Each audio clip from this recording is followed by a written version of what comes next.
16, 18 itu yang paling susah ya. Paling susah, iya. Dia Makanya masuk ke sing remaja. diomongnya angen, jalur pengen metu, ngejak-jak ngobrol ngomah, Iya. malah mencak-mencak. 3, 2, 1, Halo, Dok. Oke, halo pagi. Pagi, bagaimana kabarnya? Kita Baik, Mas kita Bambang. sumringah. Sumringah pucet atau memang kondisi saat ini lagi mikir, kondisi begitu. Sabtu-Sabtu. Oh, Sabtu-Sabtu. Libur ya ini ya? Heeh. Libur. Oh, Sabtu kan libur. libur, 5 hari kerja. Oh, gitu. Ya, kita perkenalkan dulu. Beliau ini adalah Dokter Karina dari UNICEF yang ada di Indonesia. Penugasannya ada di Surabaya ya? Ya, sekarang di Surabaya. Hmm. Mulai Februari tahun ini. Oh, tahun ini. Oke lah, kita boleh bercerita sedikit nih. Beliau ini juga asli Kediri loh ya. Boleh bercerita dikit nih ceritanya gimana kok bisa masuk di UNICEF ini gimana nih? Kebetulan kalau UNICEF kan fokusnya Badan PBB yang fokusnya terhadap kesejahteraan anak. Jadi karena backgroundnya sekolah kedokteran, jadi masuknya yang di kesehatan dan gizi. Jadi kebetulan bertanggung jawab di bagian gizi. Mendamparkan diri di Kediri ya waktu Diri. ada pandemi. Jadi Pandemi waktu betul. ada pandemi kebijakannya kan harus kerja dari rumah. Jadi Mm-mm. dibolehkan untuk bekerja di Kediri. Kediri. Alhamdulillah. Sambil balik pulang kampung, akhirnya juga bisa bekerja begitu ya. Ya, kerjanya ya ini eh, pakai meeting-meeting rapat-rapat virtual ini mulai menjadi kebiasaan. Kalau dulu kan kalau kepepet baru rapat virtual. Kalau sekarang kan Wah, harus rapat virtual. betul-betul juga. Oke. Nah, sekarang sebenarnya fungsi tugas utama saat ini programnya di Indonesia, khususnya di Surabaya ini. Ini apa ini? Kalau tanggung jawabnya, tadi kan sudah disebutkan ke kesehatan dan Ya. gizi. Jadi posisinya sebagai staf di bagian gizi, apa? Jadi kalau COVID ya memastikan bahwa layanan kesehatan untuk ibu dan anak Mm-mm. itu sedapat mungkin tetap berjalan. Jadi sekarang mendampingi teman-teman di Dinas Kesehatan Provinsi untuk memikirkan kira-kira untuk layanan kesehatan yang non-COVID ya, non-COVID Mm-mm. terutama untuk ibu hamil, bersalin, nifas, kemudian untuk anak, balita, itu sedapat mungkin masih bisa diakses sehingga nanti nggak mengganggu karena kan kalau dari hasil analisa modeling kalau misalkan itu terganggu angka kematian anaknya bisa naik 1,5 juta tuh kalau apa kalau dibiarkan 6 bulan Terbantu saja. berturut-turut terganggu Itu sama di kasus gizi buruknya naik oh naik. 40%. Wow, bukan main ya? Nanti nanti stunting jadinya kalau gizi buruk terus-terusan Iya kan kan, stunting. stunting. Ya betul. Wah, gawat juga ini ya. Nah, berkenaan yang tadi tentang masalah salah satunya adalah ibu menyusui anak dan sebagainya. Di mana saat ini kan kita lagi epidemi COVID-19. Sementara informasi pengetahuan tentang bahaya penyakit itu terhadap anak maupun ibu. Nah, ini bagaimana ini? Programnya mungkin.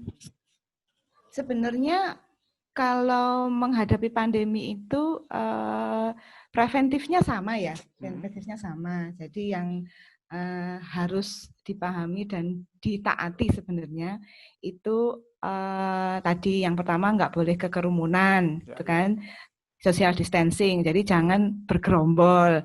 Kemudian physical distancing. Kalau ketemu minimal jaraknya harusnya memang kalau berdasarkan WHO sih 6 kaki ya. 6 kaki itu Sekitar sekitar 2 meter. 2 meter lah, satu Kemudian setengah sampai 2 pakai meter. masker, ya, 1,5 sampai 2 meter. Kemudian pakai masker kan kalau keluar. Kalau nggak terpaksa ya nggak usah keluar. Itu kan sekarang prinsipnya sama. Untuk ibu dan anak sebenarnya apa sih kemungkinan terpaparnya kalau tidak mengikuti upaya preventif itu ya sama saja untuk anak. Terutama anak ya, kalau anak bisa terpapar dari orang tuanya. Kalau orang tuanya enggak patuh atau kalau misalkan anak kan nurut aja sih sebenarnya kalau di rumah ya, kecuali yang sudah SMP ya, yang remaja ini yang paling susah ya. Tapi kalau yang anak-anak usia masih balita atau masih usia sekolah SD itu sebenarnya cukup manut ya kalau sama orang tua nggak boleh keluar. Nah sekarang yang dijaga adalah orang tua. Sama sih ibu hamil juga begitu. Kalau bisa budaya cuci tangan juga itu harus tetap dikerjakan. Jadi kalau habis keluar rumah, sebelum makan, setelah makan itu cuci tangan. Sebenarnya baku saja sih. Ya, kan kita lihat juga, saya baca di data jadi UNICEF dari Rizky Ika nih, ternyata dari 60% anak usia 16 sampai 18 tahun itu ternyata mereka itu kan rentan di dalam untuk pengetahuan terhadap COVID-19, juga masalah protokolernya di dalam penanganan COVID. Nah, ini bagaimana untuk menanggulangi tersebut ini? Nah itu tadi 16-18 itu yang paling susah ya. Paling susah, iya. Dia Makanya masuk ke remaja. diomongnya angen, jalurnya pengen metu, diajak ngobrol ngomah, malah mencak-mencak. Suruh pakai masker ya wangel. Ya, jadi memang data 5 sampai 49. Terus kemudian nomor 2 yang 16-18 itu cukup tinggi karena mereka yang sering keluar. Halo? Ya, lanjut. Halo. Lanjut. Ya, sebenarnya kalau anak umur segitu channel informasinya itu yang harus digembar-gemborkan ya. Kalau anak-anak tentang yang pertama bakunya yang cuci tangan dan pakai masker itu yang paling susah tuh. Alasannya mengapa? Itu kalau anak umur segitu dia kan masuk generasi Z ya, itu harus nalarnya harus diambil. Kalau nggak ada penjelasan yang masuk akal menurut mereka, dan itu nggak mau mereka, dan itu harus bertubrukan dengan dengan mereka. Maksudnya enggak, kalau dia urusannya dengan orang lain, anak umur segini kayaknya agak cuek ya. Tapi kalau untuk dia sendiri, oh berarti ini kalau sama aku, itu dia masih mau. Jadi dia harus alasan pakai maskernya kenapa? Sebenarnya untuk melindungi orang lain kan gitu. Terus kemudian, nah yang bergerombolnya itu ya memang harus dijelaskan sih sampai ke supaya logikanya masuk, kemudian keuntungan untuk dirinya. Itu kalau anak umur segitu kayaknya tuh lebih ke arah harus ada keuntungan untuk dirinya itu apa gitu. Kalau dia urusannya orang lain agak susah ya anak-anak umur segitu. Makanya mereka kalau aku lihat di jejaring sosialnya itu juga fokusnya dia nggak cari yang banyak followernya, tapi yang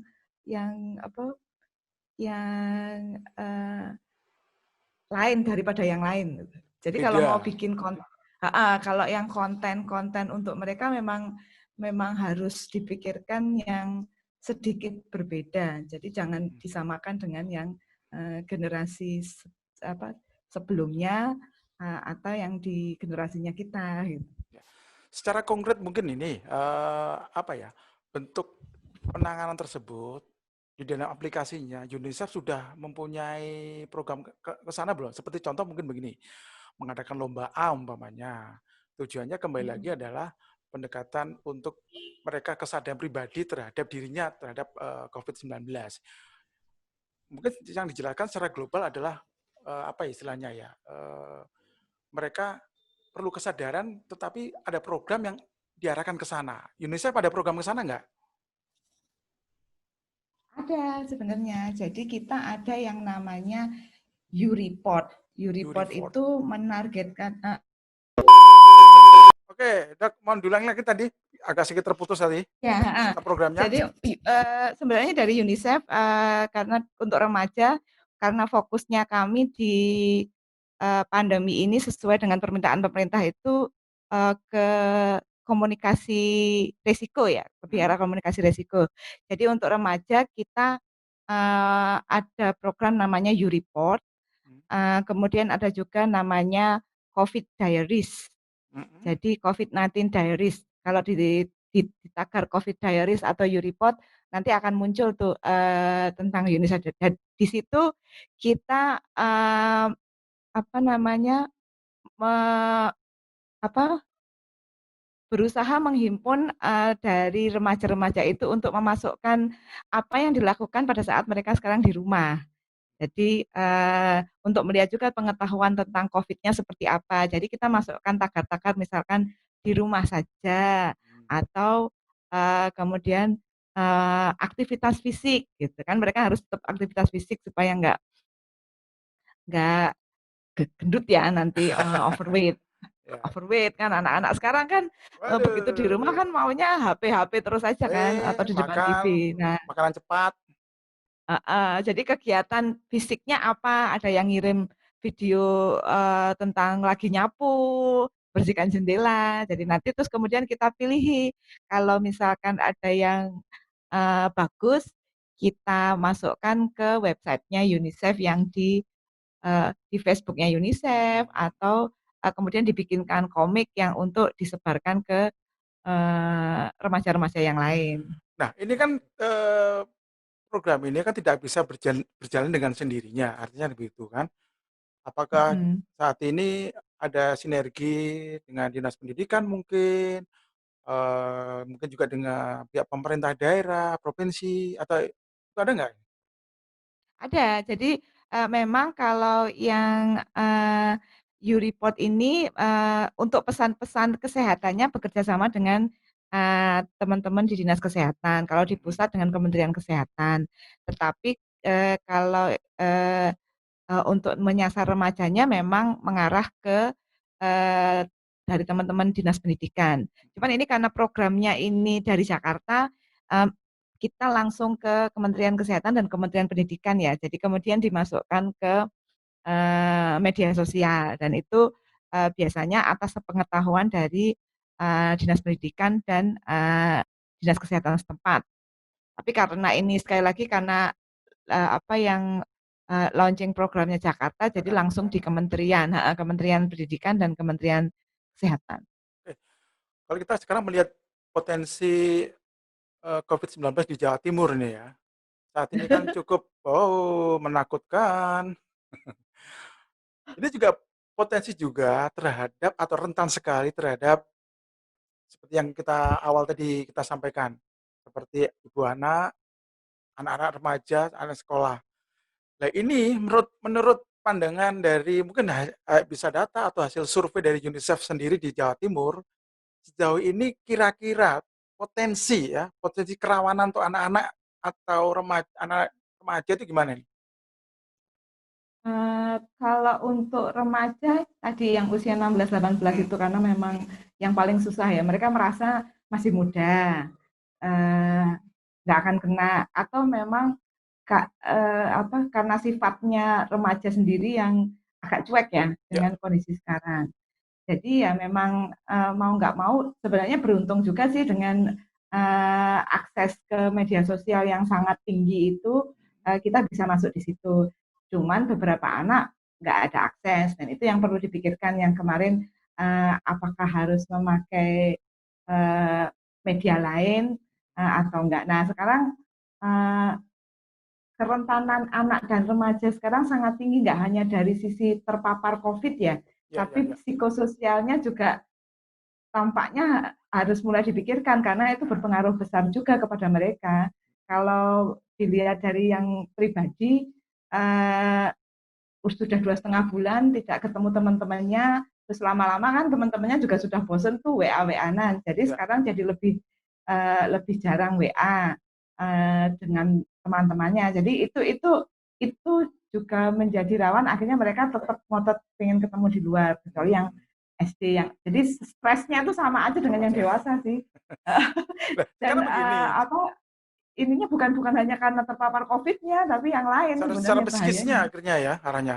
Ya, arahnya ke arah psikis dan kalau diterus-teruskan nggak sekolah, apa momentum atau kapasitas untuk belajarnya itu bisa turun. Dan kalau dari penelitian global, eh, baliknya tuh susah gitu loh. Nah, Balik baliknya untuk mood untuk belajarnya itu belajarnya. agak susah. Ya, Nah, itu yang perlu dipikirkan, sedang digodok walaupun di yang istilahnya new normal itu mm, eh, pendidikan atau masuk ke sekolahnya itu masih paling akhir ya. Cuman ya, ini ya. sedang dibahas karena kalau terus-terusan di rumah Oh, nampaknya bisa juga ya bosan juga lost, secara dan lost generation ya. jatuhnya nanti dia nggak bisa belajar efektif itu optimalnya jadi turun Turun, kemampuannya. betul, betul. Nah, ini kan juga yang ditakutkan selama ini kan begitu, antara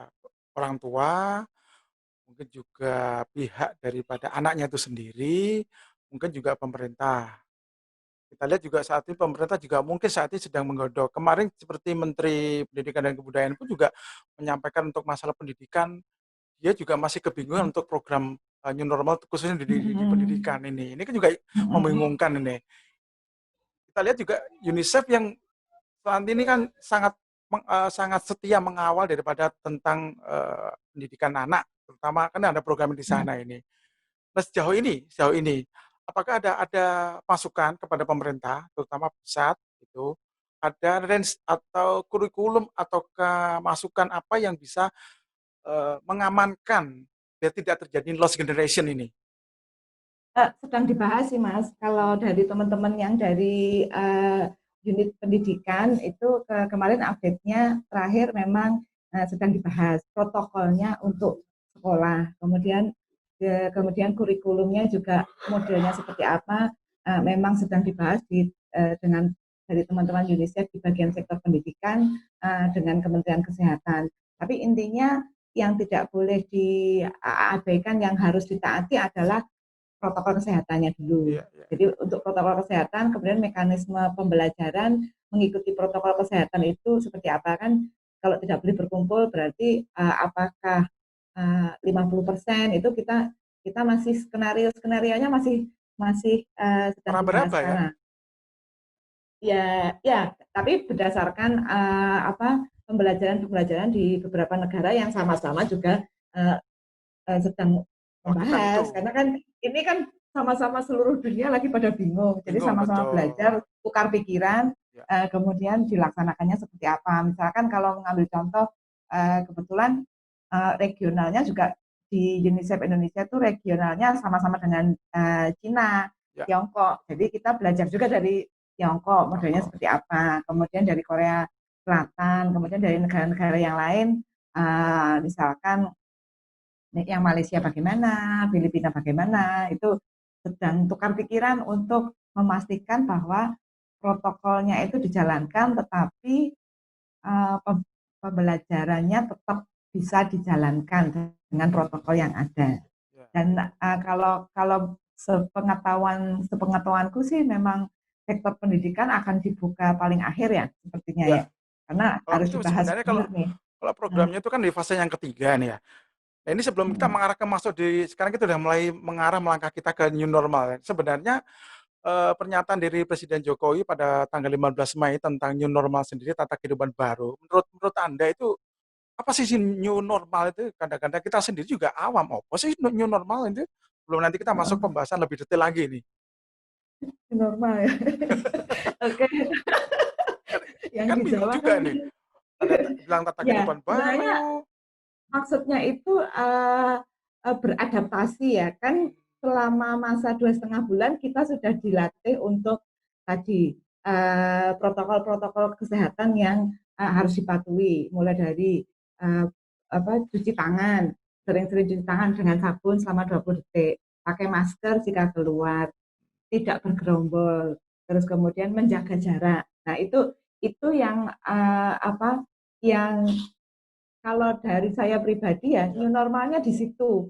Jadi kegiatan kita sehari-hari dengan mematuhi protokol yang sekarang ada sampai COVID ini bisa diatasi. Maksudnya kalau hilang mungkin agak susah ya. Kalau mengikuti pandemi flu yang sebelumnya kan bisa 2-3 tahun tuh.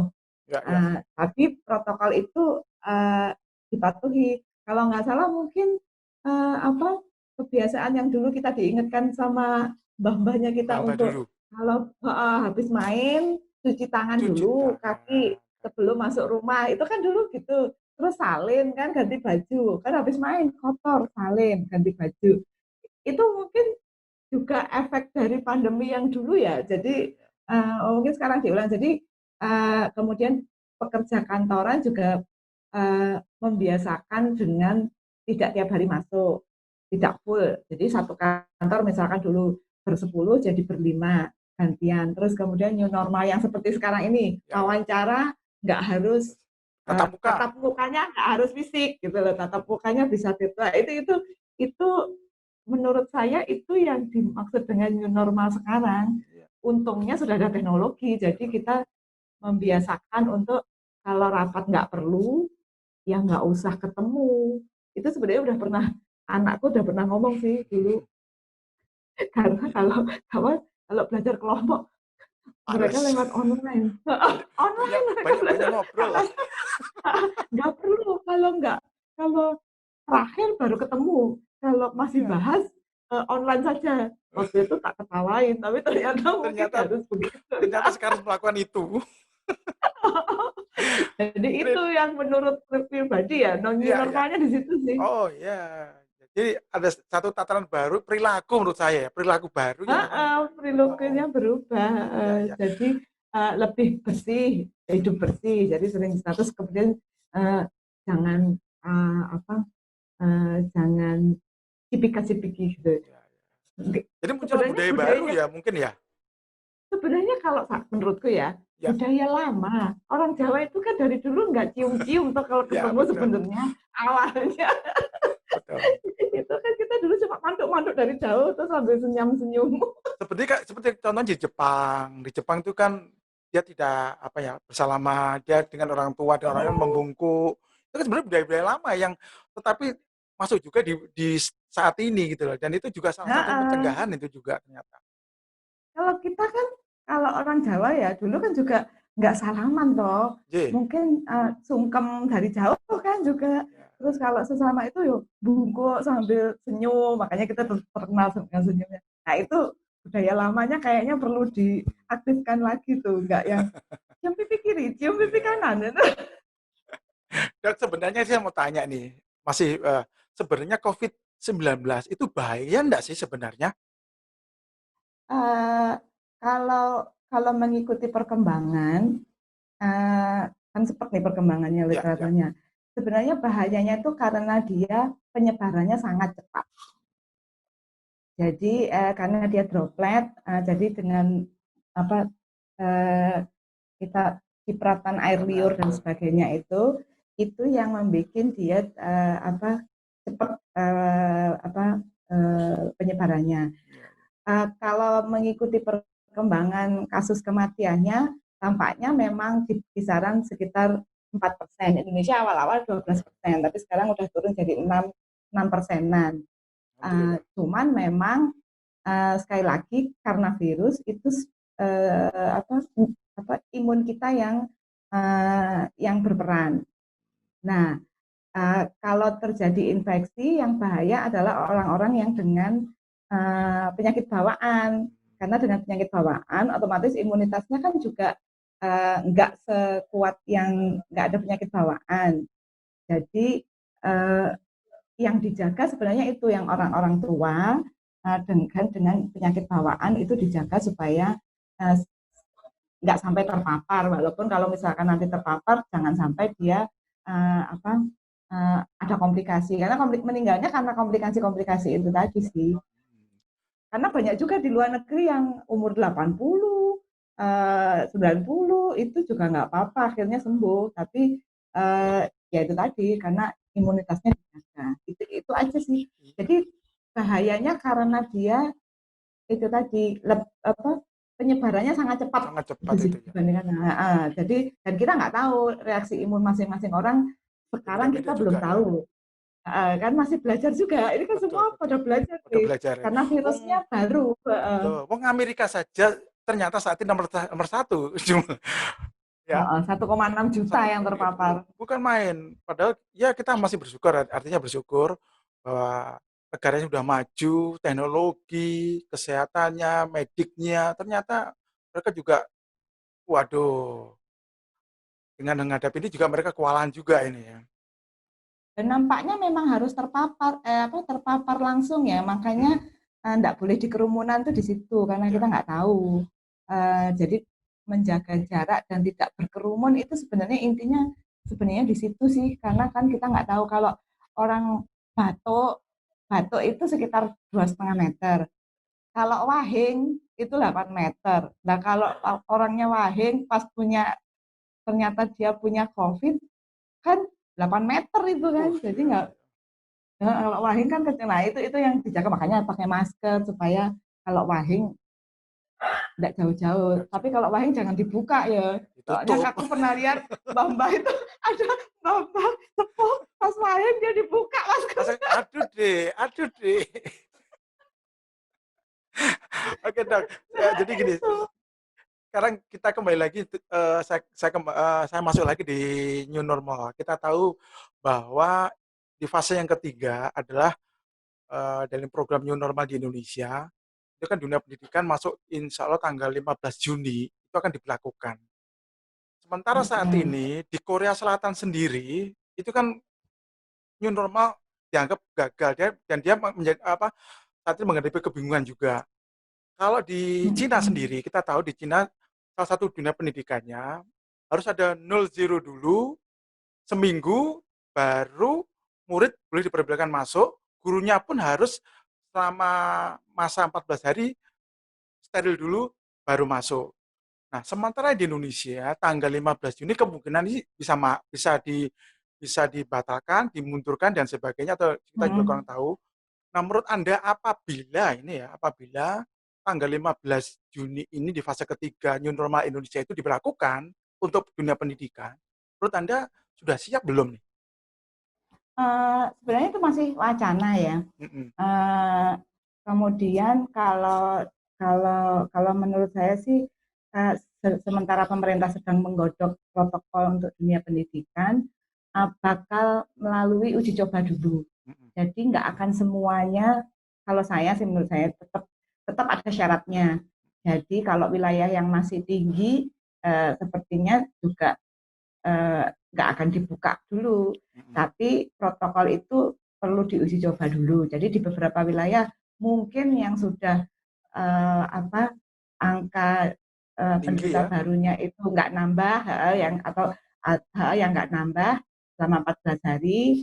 Nah itu bisa dimulai kemudian dengan uji coba protokol. Nah protokolnya sendiri saya nggak tahu, tapi yang jelas uh, mungkin jamnya diperpendek, terus kemudian jumlah yang masuk di nggak full, nggak semua, dan pasti akan online learning atau pembelajaran daring itu akan menjadi new normal. Ya, Jadi nggak supaya nggak terus-terusan di kelas. ya. Kemudian protokol kebersihan di sekolah itu harus dipatuhi juga, termasuk menyediakan tempat-tempat cuci tangan untuk murid-muridnya. Dulu sebenarnya sudah dimulai program itu, tapi ya karena dianggap bukan prioritas, jadi sekolah nggak bikin. Nah sekarang harus bikin. Nah, Oke.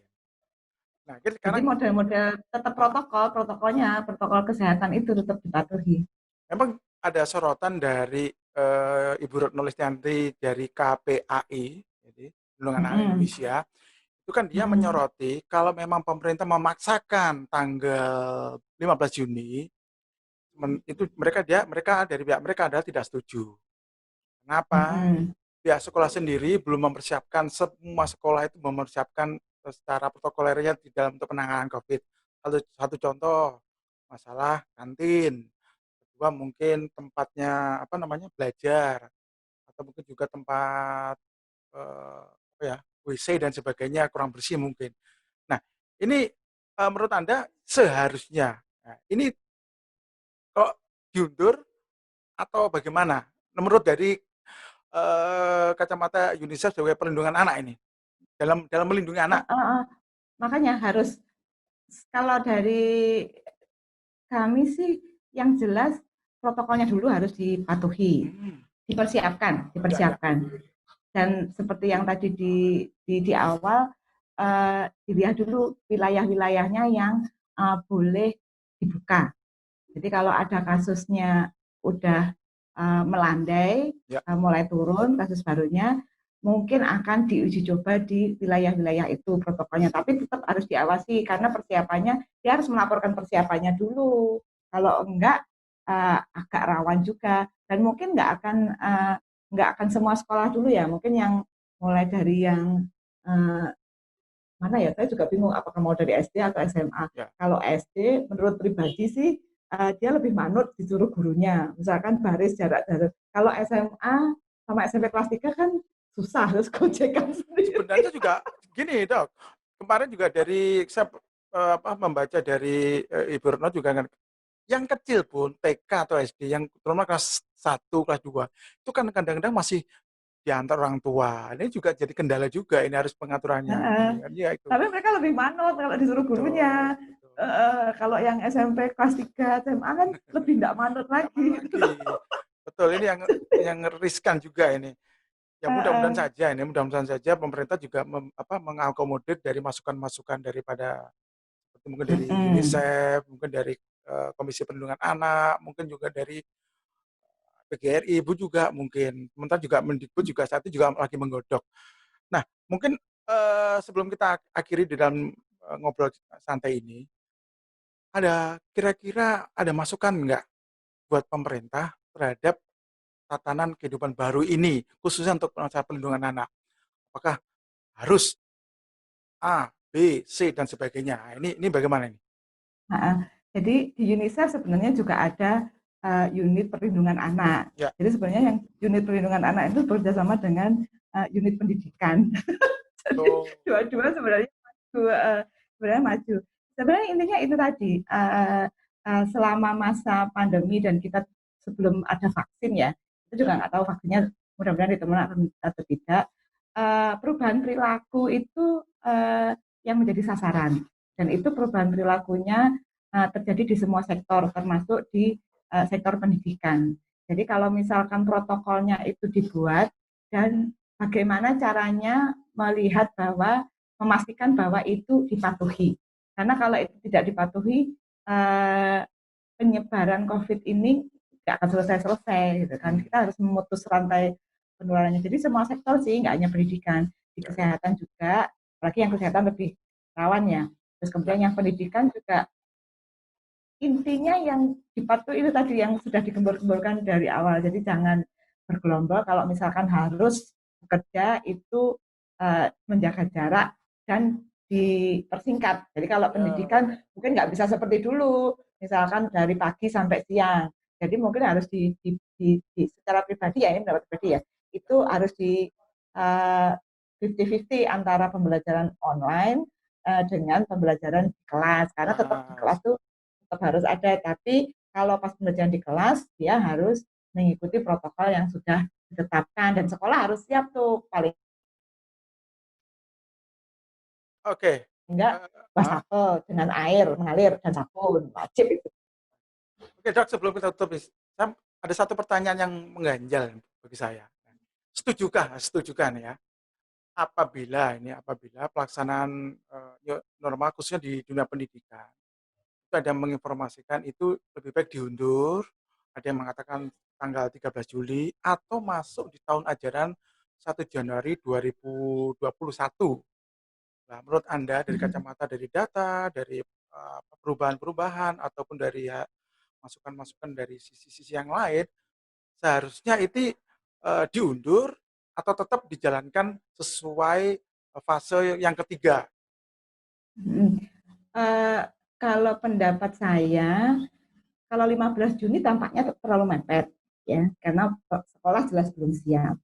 Cuman kalau sampai akhir tahun itu juga tadi karena dampak di anak itu tidak hanya uh, kita harus tidak boleh melihat hanya dari satu sisi untuk anak ya, untuk anak karena sisi psikososialnya itu lumayan tinggi ternyata dampaknya untuk anak-anak, termasuk uh, ada kekerasan di rumah kan. Kalau yang rumahnya sempit-sempit kan yang kena duluan pasti anak tuh kalau orang tuanya pada BT. Nah, itu yang harus kita pikirkan juga. Jadi disiapkan dulu. Kalau 15 Juni saya tidak yakin itu. Jadi sekolah-sekolah belum tentu siap.